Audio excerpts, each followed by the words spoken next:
Welcome back to a new video. Today we're going to be changing the oil on the 2021 Jeep Compass. I'm going to be showing you the tools and steps on how I do the oil change. So let's get into it. So the tools you're going to be needing is a 13 mil socket, an extension, oil filter tool, and a ratchet. And the oil is going to be OW20, and then we're going to be using 5.5 quarts.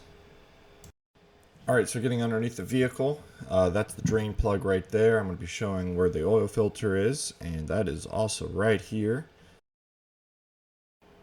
So you're going to take out the drain plug, make sure you get a oil pan as well. Forgot to mention that, but you're going to need one, obviously. Break that free, and then just take it on out.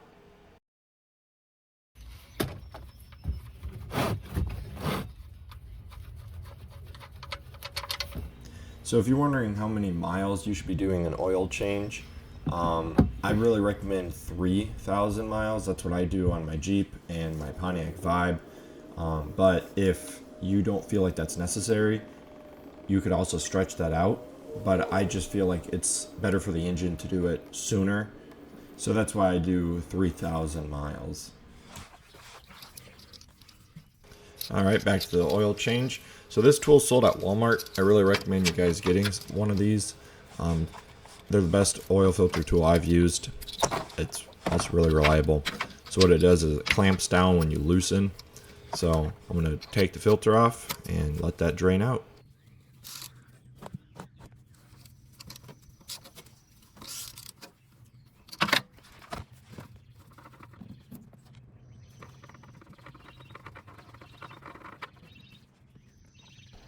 Alright, so the filter. Let me go over the filter. So I really like the Mobil ones. I use this on the Jeep. I use it on my Pontiac Vibe as well. So with this, a little trick is when you're going to put the filter on, just take a little bit of oil and put it around the seal, and it creates a really good seal with the car and the filter. So there we go. Put some oil right on there. You don't need to put a lot, but just a little bit. And this is what I've learned. If you don't believe in it, I know a lot of people think that it's not necessary. That's perfectly fine. This is just what I've been doing for a really long time, and that's what I recommend. And for tightening it up, just put it hand tight. You don't need a tool. That's also what I like about the oil filter tool, is you can't put it on an impact and really tighten it down, or a wrench. It only goes one way. So put the drain plug back in. So I'm using a torque wrench for my drain plug. If you don't have one, just make sure it's snug. But if you do, it's 20 foot-pounds of torque. And make sure it clicks.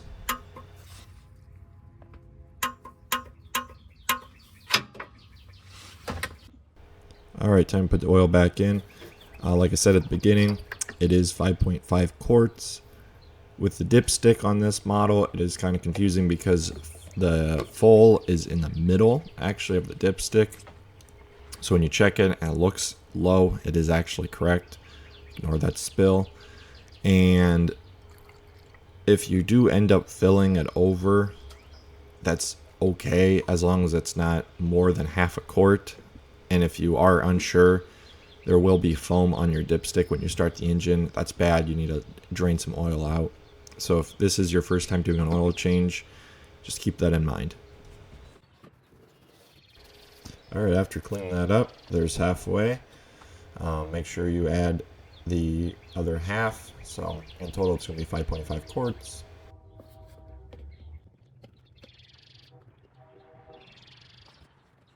And make sure you put the plug back in. And just like that, you're done. Alright guys, thanks for watching, and until next time.